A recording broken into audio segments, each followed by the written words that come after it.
Enertalk, une série audio présentée par Enerplan, le syndicat des professionnels de l'énergie solaire, en collaboration avec le salon Bipositive.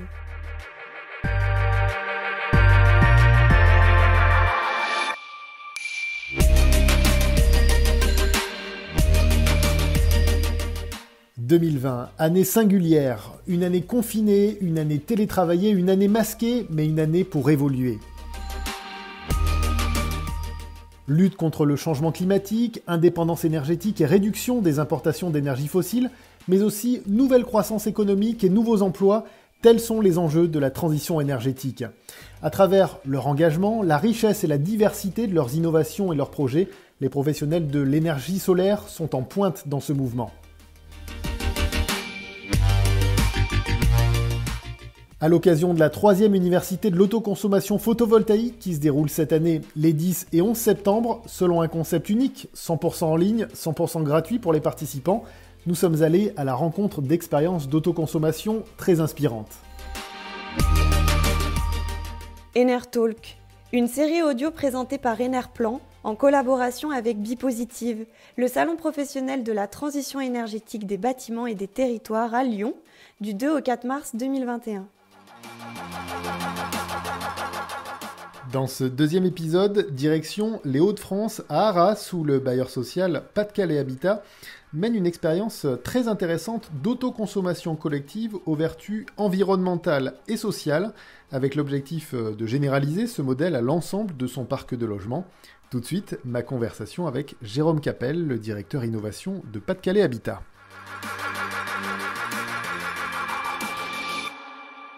Bonjour Jérôme Capel. Bonjour. Alors, est-ce que le soleil brille à Arras en cette rentrée ? Eh bien, écoutez, pour ce 7 septembre, on a un beau soleil. Eh bien, en tout cas, chez Pas-de-Calais Habitat, en tant que bailleur social, vous avez naturellement une vision sociale de l'autoconsommation. Mais quelle a été la genèse de cette démarche, finalement, qui vise à généraliser l'énergie photovoltaïque à l'ensemble de votre parc, hein, c'est ça ? Oui. Donc là, actuellement, Pas-de-Calais Habitat est dans une démarche d'innovation sociale et technique qui a, comme vous le disiez en introduction, l'objectif de d'abord améliorer la qualité de vie au quotidien dans les quartiers de nos locataires, d'avoir une maîtrise du couple loyer plus charge et de travailler la relation de proximité avec nos locataires afin d'identifier au mieux les modifications d'usage. Et naturellement, l'autoconsommation collective est apparue comme une forme, un prétexte de travailler avec les locataires sur leur capacité d'utiliser localement de l'énergie, en l'occurrence l'énergie solaire, pour améliorer leur couple loyer plus charge.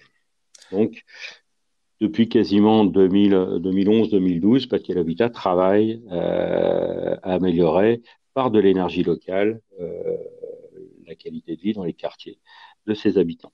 Justement, comment avez-vous construit cette démarche d'innovation, finalement, une vraie démarche environnementale et sociale ? Alors, cette démarche environnementale fait suite à des travaux qu'on a réalisés avec des partenaires européens à travers 2-3 programmes européens, IFOR, une crise énergétique, qui nous ont amenés à se dire que la richesse sociale est très, très importante dans nos bâtiments. Est très importante localement et elle permet aux locataires de comprendre leur environnement, non pas avec une intervention extérieure permanente, mais avec des locataires qui parlent à leur pairs, qui parlent à d'autres locataires.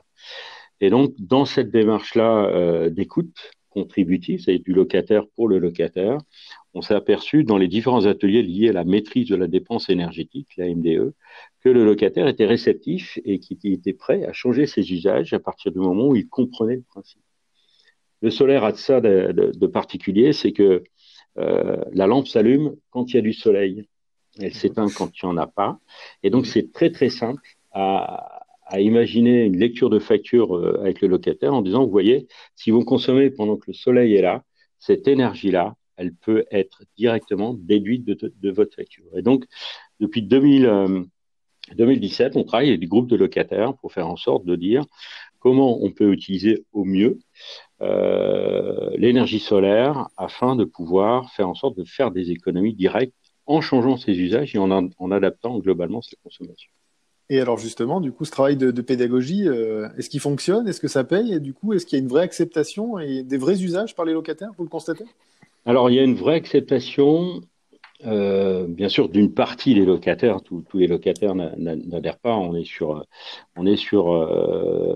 globalement 70% des locataires qui participent d'une manière très forte à cette autoconsommation collective, malgré que 95% aient signé l'accord de participation à ce dispositif dans le cadre de la mise en route.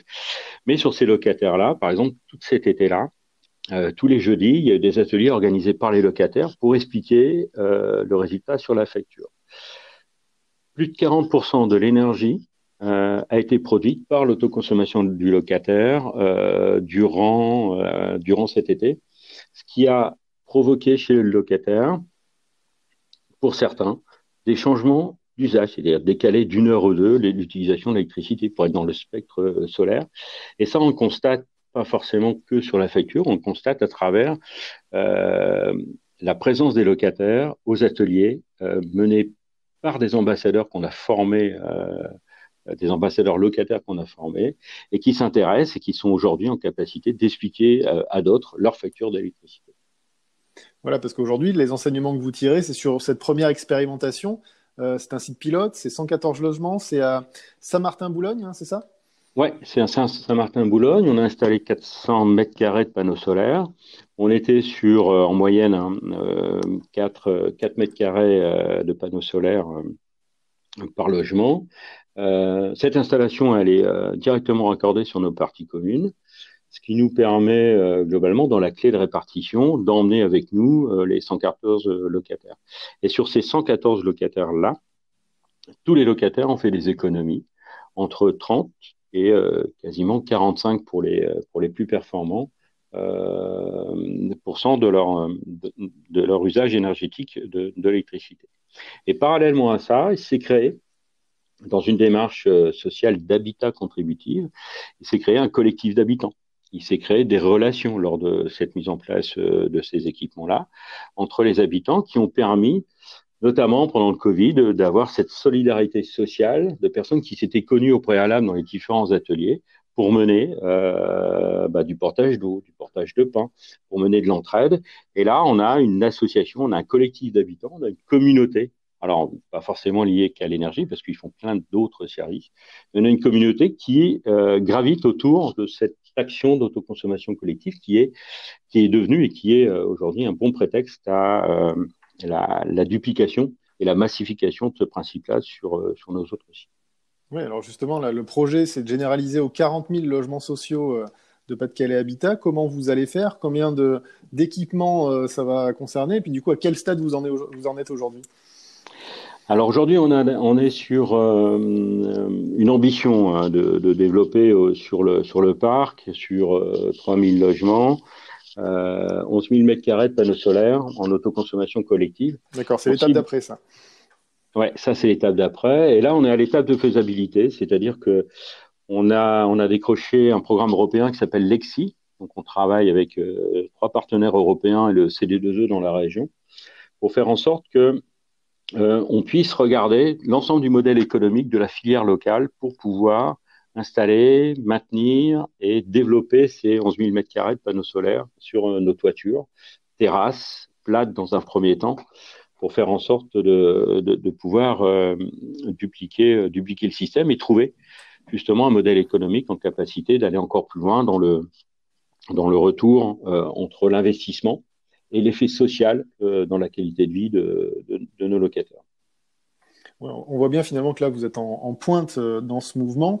Du coup, quels sont les bénéfices, finalement, au-delà des bénéfices pour le locataire, quels sont les bénéfices pour les bailleurs et du coup, tout ce qui pourrait finalement inspirer d'autres bailleurs sociaux de passer à ces solutions-là?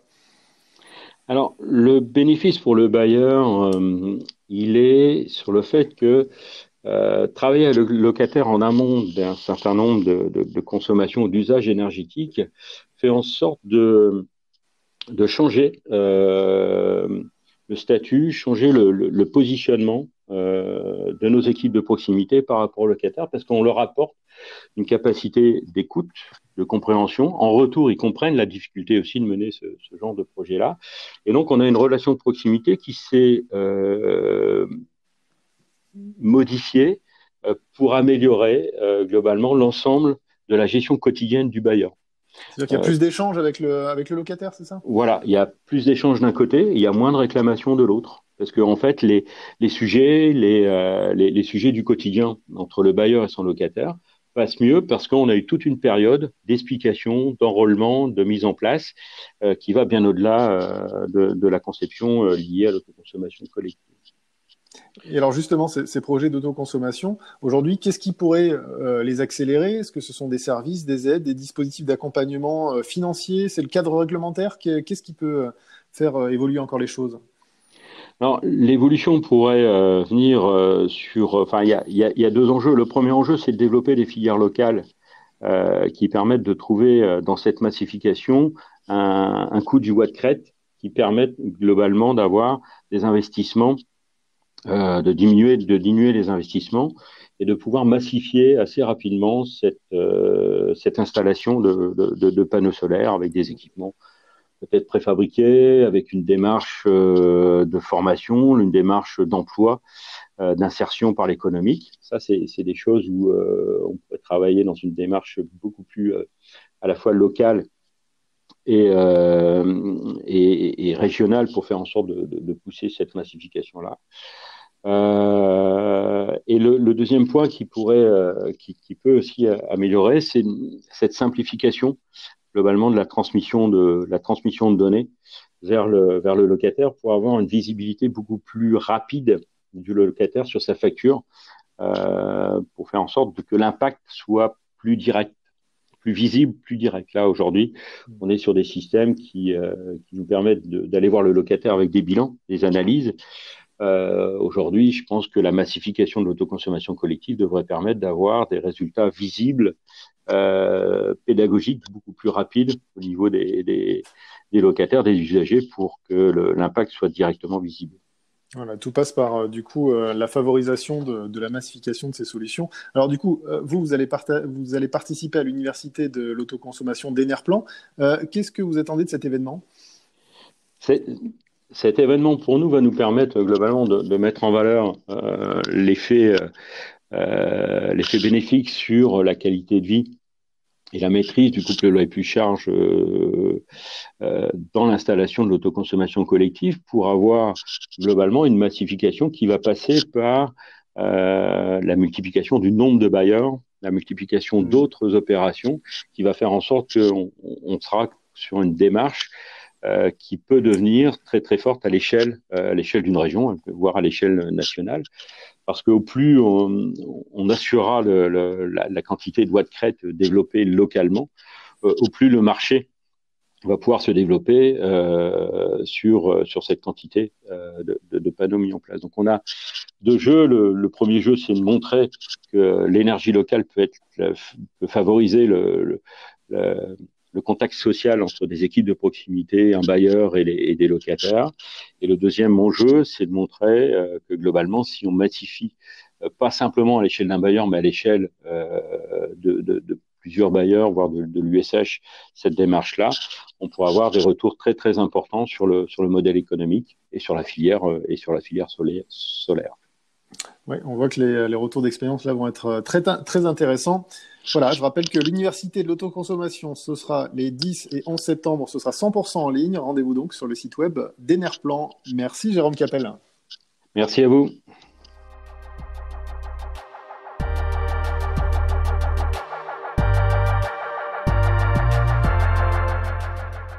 Enertalk, une série audio à l'occasion de la 3e université d'été de l'autoconsommation organisée par Enerplan.